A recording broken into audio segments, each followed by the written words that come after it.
Shalom. Selamat pagi untuk kita semua. Majelis Jemaat mengucapkan selamat datang dan selamat beribadah bagi warga jemaat wilayah Kadipaten Goa sama Majalengka. Biarlah perjumpaan kita dalam kebaktian minggu ini semakin mempererat persekutuan kita. Kebaktian Minggu GKP Kadipaten Masa Normal Baru atau adaptasi kebiasaan baru hari ini menggunakan tata kebaktian model 2. Jemaat dapat mengikuti proses kebaktian sesuai panduan pada layar proyektor. Untuk kebaktian dan hikmatnya kebaktian dimohon untuk tidak mengaktifkan nada dering alat komunikasi. Sehubungan dengan adaptasi kebiasaan baru, maka jemaat diwajibkan untuk memperhatikan dan menerapkan protokol kesehatan COVID-19 dengan mencuci tangan, menggunakan masker, suhu tubuh diukur, mengisi daftar hadir, menjaga jarak, tidak berkerumun, dan setelah selesai kebaktian langsung pulang. Sebelum kita masuk ke dalam kebaktian, terlebih dahulu kami sampaikan pokok-pokok fakta jemaat Minggu 13 September 2020. Yang pertama, pelayanan kebaktian. Pelayan firman Pendeta Harsesa Valentino. Pendamping Penetua Pelubuan Dao. Pembuka dan warta Penetua Pehuta Galung. Penyambut tamu Penetua S Sihombing sama Penetua S Sibarani. Kolektan Penetua Pujian Ibu Kori Lawana Besi dan Ibu ISD Guru Huta Galung. Organis Saudara Antonius Paroke. Multimedia Saudara Daniel Lubis.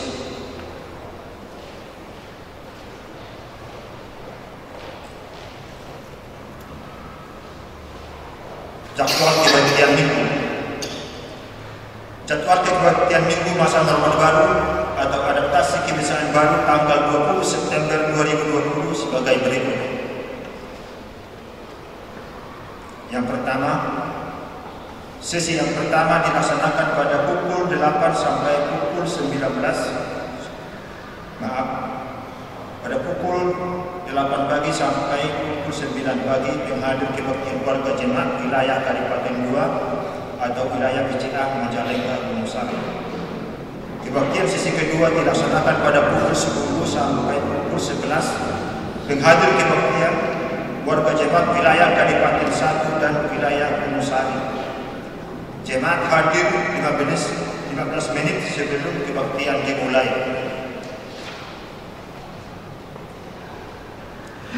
Kebaktian Komisi Kategorial. Kebaktian anak sekolah minggu dilaksanakan 1 bulan 1 kali secara daring, yaitu pada minggu keempat. Syuting dilaksanakan hari Minggu ketiga pukul 12 WIB. Kebaktian kaum muda remaja pada hari Sabtu tanggal 19 September 2020 pukul 6 sore dilayani oleh Penetua S Sibarani Diturbos Saudari Sarong Sibarani. Kebaktian dilaksanakan dengan memperhatikan protokol kesehatan. Yang berikut, katekisasi. Katekisasi persiapan sini dilaksanakan setiap hari Jumat pukul 6 sore bertempat di ruang konsistori. Kiranya para katekisasi hadir tepat pada waktunya. Yang berikut, berita kelahiran.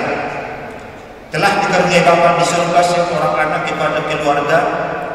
Yang pertama, Bapak Irwin Kambunan, Ibu Deborah Bolstemorang atau Carolina pada hari Sabtu tanggal 5 September 2020 yang diberi nama Gerela Theodora Tambunan. Anak tersebut merupakan anak ketiga.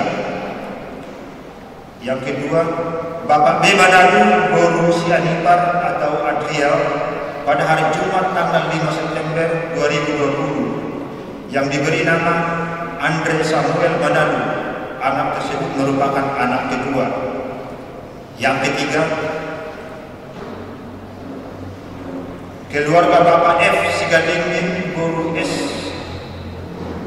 Boru Sihombing atau Aisyah pada hari Rabu tanggal 9 September 2020 yang diberi nama Arga Elvano Sigadingin. Anak tersebut merupakan anak ketiga. Atas nama jemaat, majelis jemaat mengucapkan selamat atas kelahiran anak terkasih. Tuhan Yesus memberkati. Majelis jemaat mengingatkan ulang bagi keluarga jemaat yang belum menyerahkan fotokopi kartu keluarga agar segera menyerahkan kepada majelis jemaat atau melalui para penatua di rayon masing-masing. Batas penyerahan kartu keluarga paling lambat tanggal 27 September 2020 seusai kebaktian minggu. Perlu kami sampaikan bahwa Badan Penelitian dan Pembinaan Sinode GKP rencananya akan melaksanakan launching database pada bulan November 2020 dalam GKP. Karena itu diperlukan waktu untuk pengerjaan baik tingkat jemaat maupun tingkat sinode.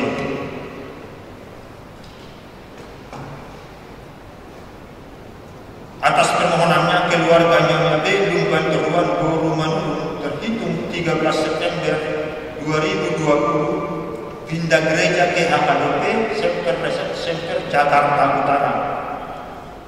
Majelis Jemaat GKP Kadipaten mengucapkan terima kasih sudah menjadi bagian jemaat GKP Kadipaten.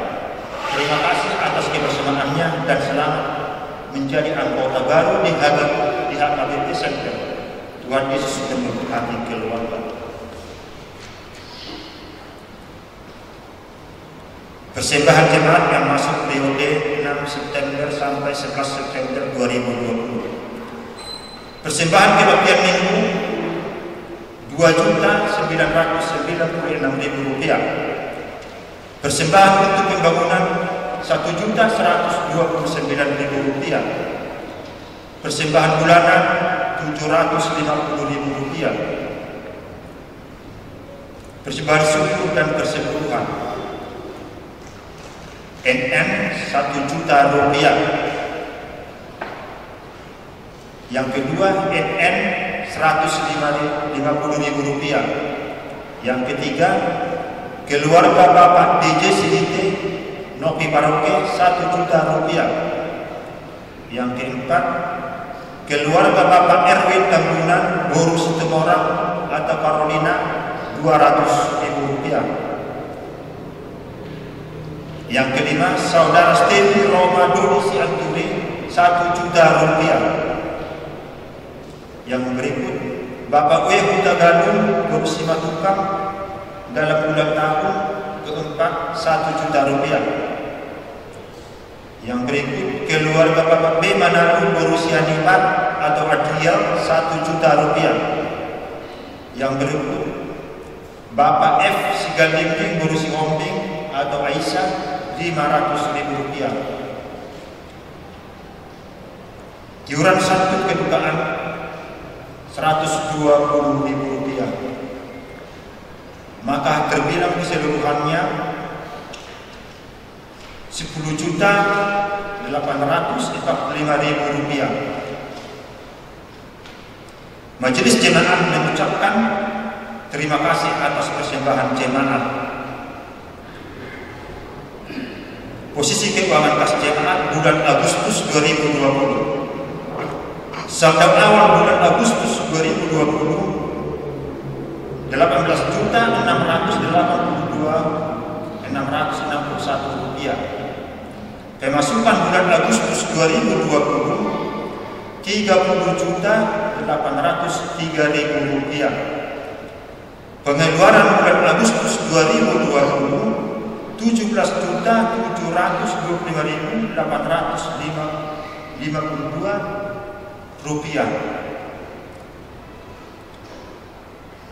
Maka saldo awal dikurang dengan pengeluaran, jadi saldo akhirnya bulan Agustus 2020 Rp31.700.000. 759.809 rupiah. Demikian warta jemaat hari ini. Bila Bapak Ibu Saudara ada keperluan hendaki perayaan selanjutnya, silakan menghubungi majelis jemaat seusai kebaktian. Mohon maaf apabila ada kesalahan cetak atau penulisan kata nama. Selamat hari Minggu, Tuhan Yesus memberkati.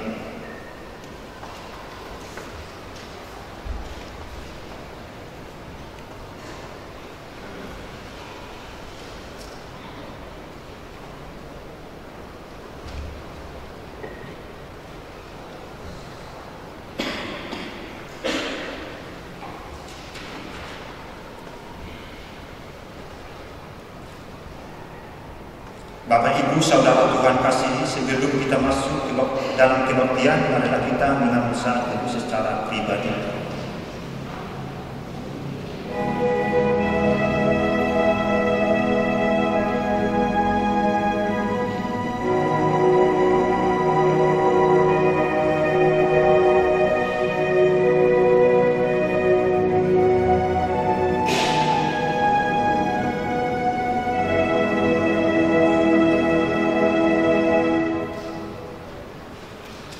Jemaat diundang untuk bangkit berdiri.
Jemaat Tuhan, kita masuki kebaktian minggu ini dengan sebuah keyakinan bahwa pertolongan kita adalah dalam nama Tuhan yang menjadikan langit dan bumi. Amin. Kasih karunia dan damai sejahtera dari Allah Bapa, Anak dan Roh Kudus menyertai saudara-saudara. Nas pembimbing dalam kebaktian minggu ini diambil dari kitab Keluaran pasal 14 ayat 31.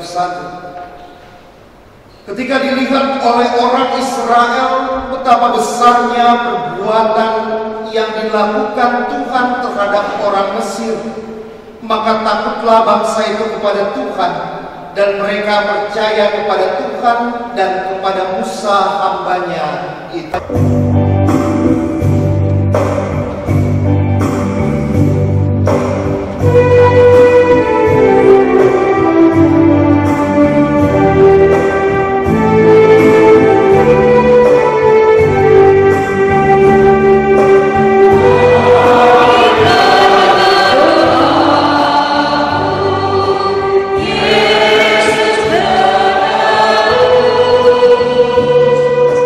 Oh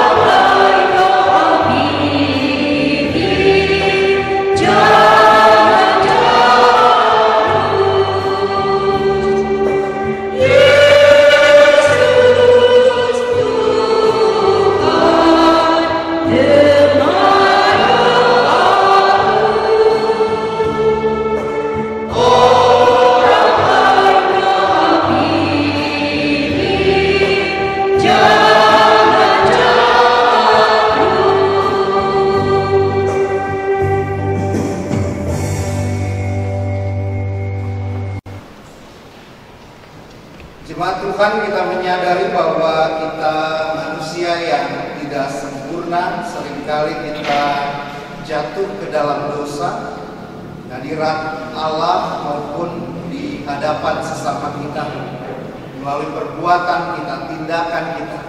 Oleh sebab itu marilah kita mengaku dosa di hadapan Tuhan Allah kita secara pribadi di dalam saat ini.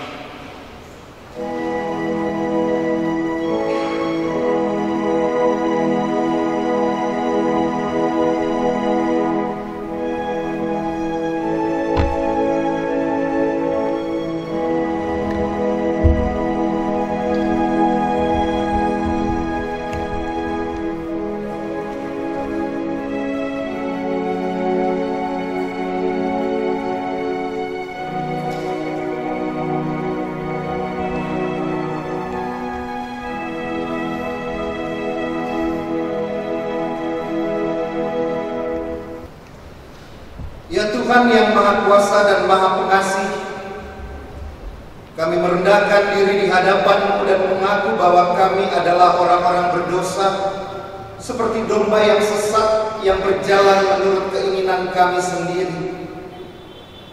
Kami tidak patuh terhadap suara-Mu, kami tidak berbuat apa yang seharusnya kami perbuat, tetapi kami melakukan apa yang Tuhan larang. Kami tidak mempunyai kekuatan untuk melakukan kehendak-Mu.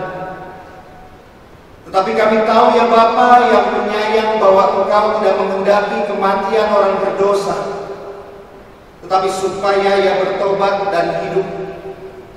Sebab itu dengan percaya kepada Yesus Kristus, Gembala yang baik, yang telah menyerahkan nyawanya pengganti segala domba, kami berseru dan memohon kepadamu demi nama-Nya, ampunilah segala dosa kami dan kuatkanlah kami oleh Roh Kudus supaya kami dapat hidup menurut firman-Mu.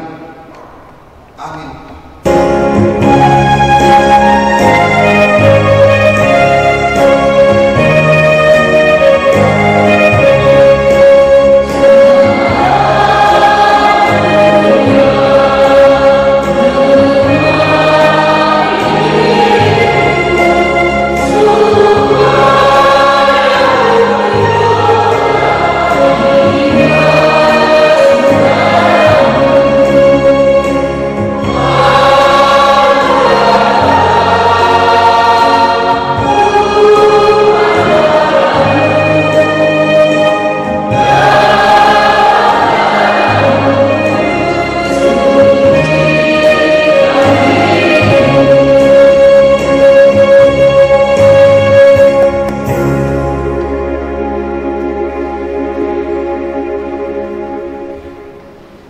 Jemaat Tuhan, bagi kita yang telah mengaku dosa di hadapan Allah dan di hadirat Allah, dengarlah sabda Tuhan yang berkenan mengampuni dosa kita. Aku akan mentahirkan mereka dari segala kesalahan yang mereka lakukan dengan berdosa terhadap Aku, dan Aku akan mengampuni segala kesalahan yang mereka lakukan dengan berdosa dan dengan memberontak terhadap Aku. Dalam nama Allah Bapa dan Anak dan Roh Kudus kami beritakan kepada saudara-saudara yang dengan tulus ikhlas mengaku dosa di hadirat Allah serta mencari keselamatannya hanya kepada Yesus Kristus, bahwa Allah mengampuni dosanya. Amin. Aku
Jemaat Tuhan, sebagai umat yang telah menerima anugerah pengampunan dari Allah, marilah kita hidup menurut firman-Nya. Saudara-saudaraku yang kekasih, marilah kita saling mengasihi, sebab kasih itu berasal dari Allah, dan setiap orang yang mengasihi lahir dari Allah dan mengenal Allah. Barang siapa tidak mengasihi, ia tidak mengenal Allah, sebab Allah adalah kasih. Jemaat Tuhan, kita akan merenungkan sabda Tuhan. Kita persiapkan pembacaan Alkitab pada kebaktian minggu hari ini.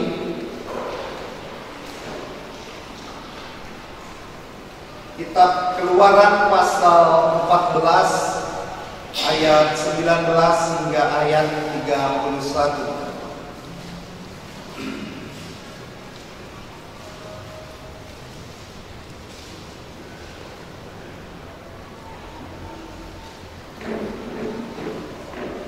Keluaran pasal 14 ayat 19 hingga ayat 31.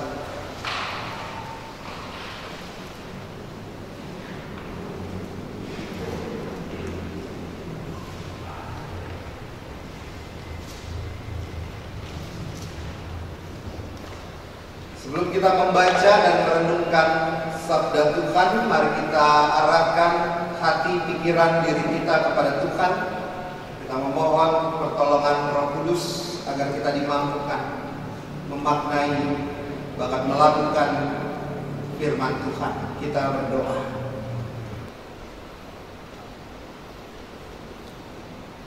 Terpujilah Engkau Allah di dalam Kristus Yesus, dan melalui karya Roh Kudus yang senantiasa selalu hadir dalam kehidupan kami. Allah yang tidak pernah absen di dalam setiap langkah-langkah ketika kami menapaki perjalanan ini. Allah yang senantiasa selalu menguatkan, Allah yang senantiasa selalu menopang dan menolong. Walaupun Engkau, ya Allah, bekerja dengan sangat begitu misterius, karena kami tidak tahu apa yang Tuhan kehendaki dalam kehidupan kami, maka biarlah keyakinan kami tetap tertuju kepada Engkau, ya Allah.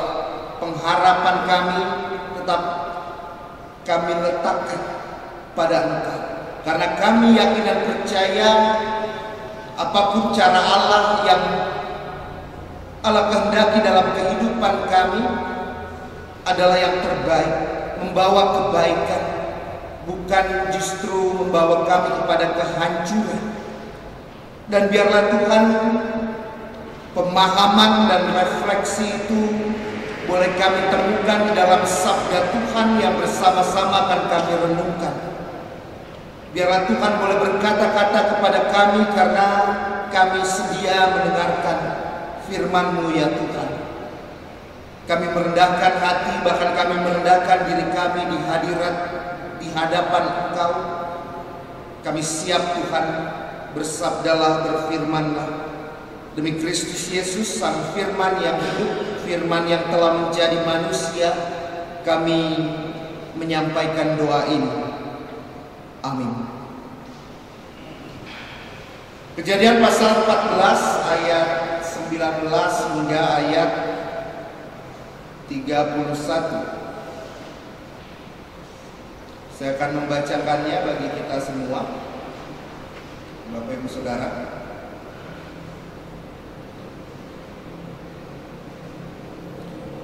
Beginilah firman Tuhan. Kemudian bergeraklah malaikat Allah yang tadinya berjalan di depan tentara Israel, lalu berjalan di belakang mereka.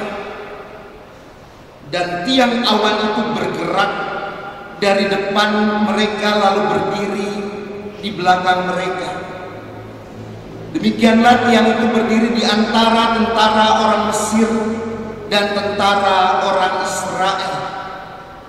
Dan oleh karena awan itu menimbulkan kegelapan, maka malam itu lewat sehingga yang satu tidak dapat mendekati yang lain semalam-malaman itu. Lalu Musa mengeluarkan tangannya ke atas laut, dan semalam-malaman itu Tuhan menguapkan air laut dengan perantaraan angin timur yang keras, membuat laut itu menjadi tanah kering. Maka terbelahlah air itu.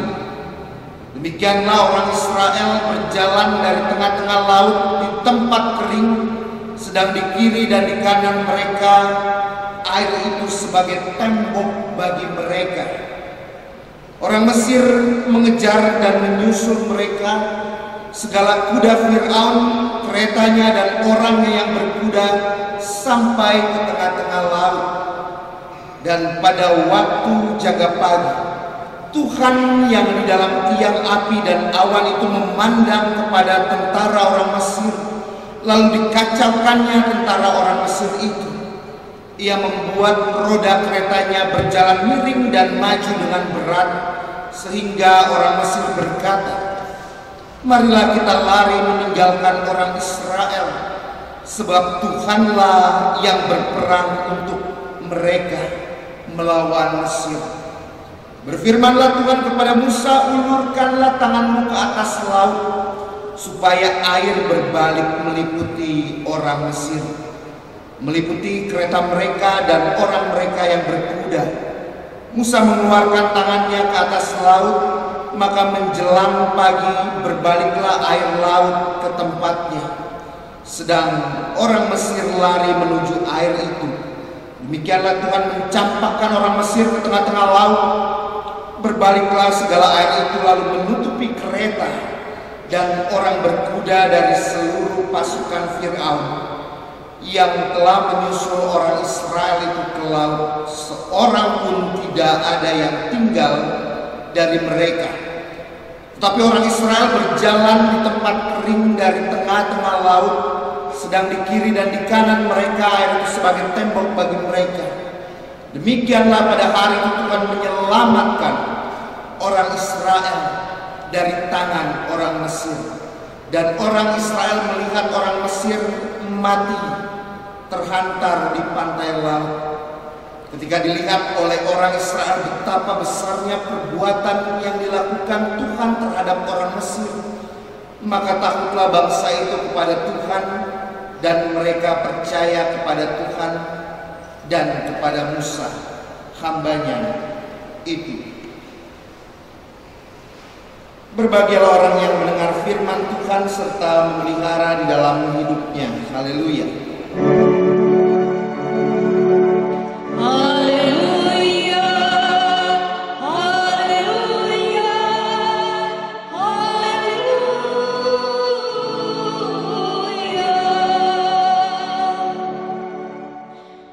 Selamat pagi Bapak Ibu Saudara. Pagi. Apa kabar? Bapak Ibu Saudara yang dikasihi Tuhan, ada sebuah istilah dalam bahasa Latin yang berkata mysterium tremendum. Apa arti dari dua kata itu? Mysterium tremendum. Ini keluar dari seorang teolog yang menggambarkan cara kerja Allah. Jadi mysterium tremendum itu cara kerja Allah. Apa artinya? Bahwa Allah bekerja secara misterius, dan karena karyanya dan karena kerjanya kita terpesona. Seringkali kan begitu Bapak Ibu Saudara, dalam kehidupan kita. Ketika kita dalam pergumulan atau dalam sukacita, yang kita tidak tahu kok Allah cara kerjanya begini ya. Kita bertanya-tanya, tapi kita juga takjub dengan cara kerja Allah. Bapak Ibu Saudara, ketika kita melihat peristiwa bangsa Israel menyeberangi laut Teberau, siapa yang menyangka bahwa laut bisa dibelah? Bahkan Musa sendiri pun sebetulnya ragu, tidak percaya, bingung. Bagaimana hanya dengan mengangkatkan tangannya, laut itu tertutup. Cara kerja Allah tidak dapat kita tangkap dengan logika. Cara kerja Allah yang luar biasa itu tidak dapat ditangkap dengan akal. Bayangkan Bapak Ibu Saudara, kalau kita melihat bahkan Alkitab yang menjadi pembacaan Alkitab kita, bagaimana Allah menggunakan bukan hanya melalui Musa bangsa Israel dipimpin untuk keluar dari tanah Mesir, tetapi kita juga bagaimana Allah berkarya melalui alam yang ada di sekitar mereka. Entah awan yang gelap, entah melalui laut, dengan cara apapun Allah bekerja. Ada sebuah kisah Bapak Ibu Saudara untuk mengerti bagaimana cara kerja Allah. Ada seorang anak. Ini anak mau diculik Bapak Ibu Saudara.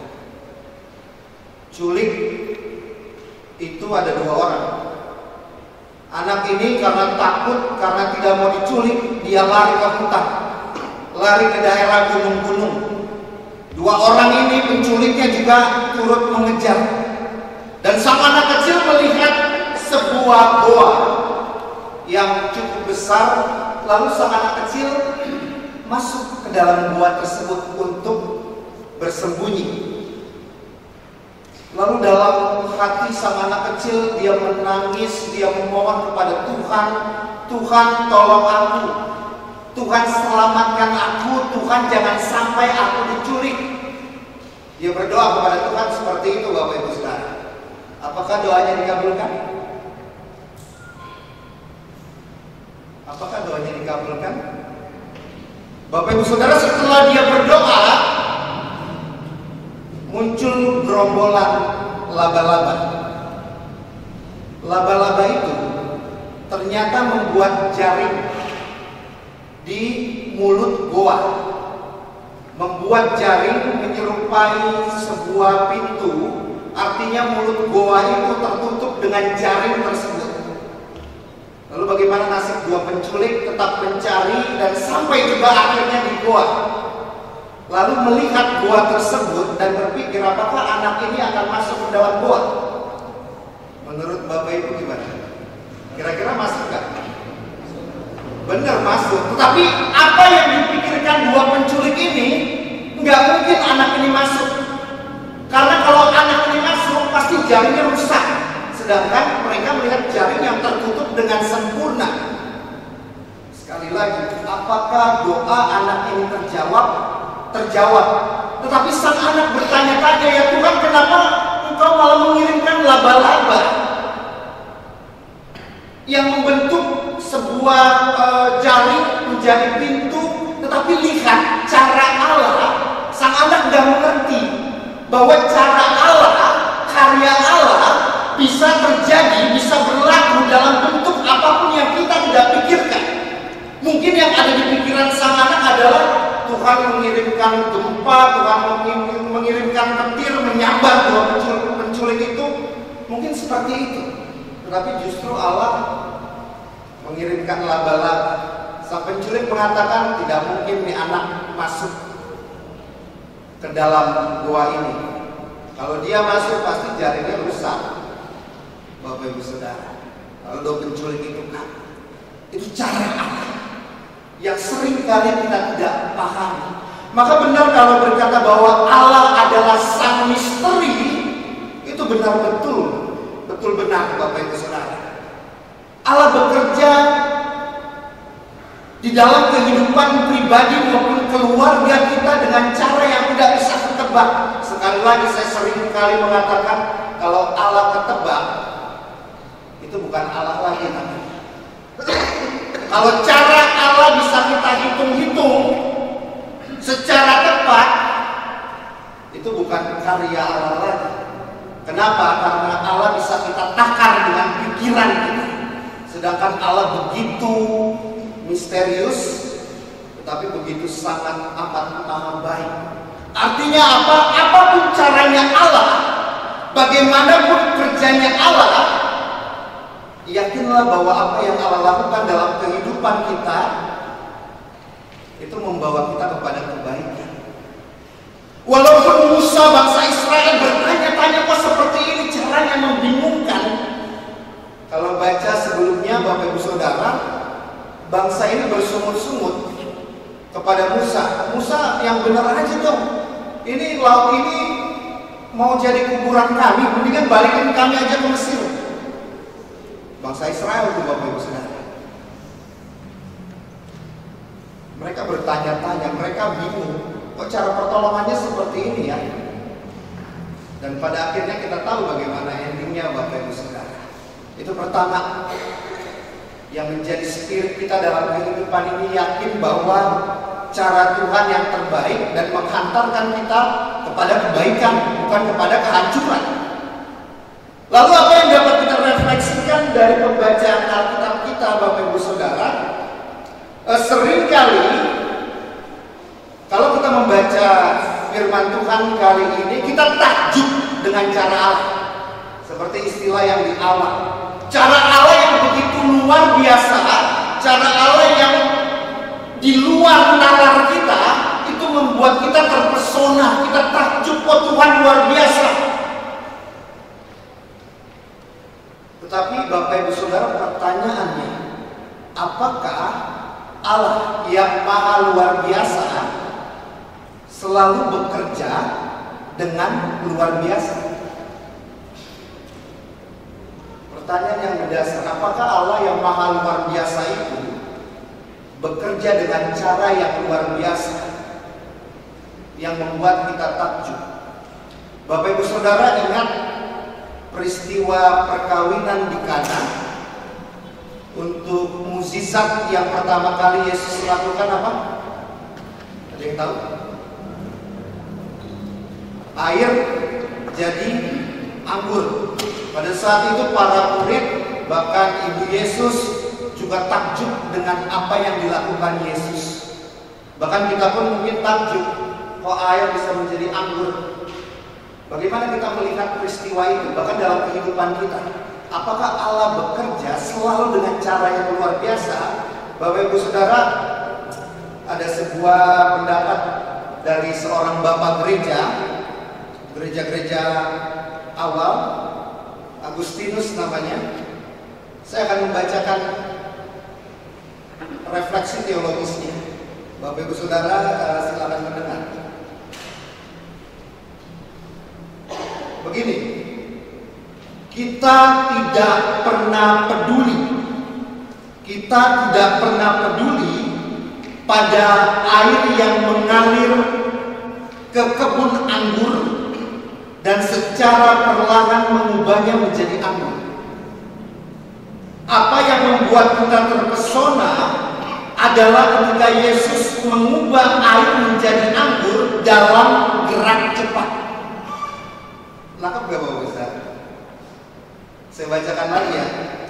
Kita tidak pernah peduli pada air yang mengaliri kebun anggur dan secara perlahan mengubahnya menjadi anggur. Air mengalir ke kebun anggur,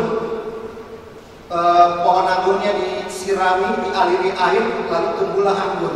Itu kita gak terpesona. Tetapi apa yang membuat kita terpesona adalah ketika Yesus mengubah air menjadi anggur dalam gerak cepat. Artinya apa Bapak Ibu Saudara? Kan sama-sama jadi anggur kok. Prosesnya beda. Yang membuat kita kagum, takjub, yang simsalabim, yang tiba-tiba, yang menurut kita luar biasa. Sedangkan cara Allah bekerja sekali lagi tidak mesti luar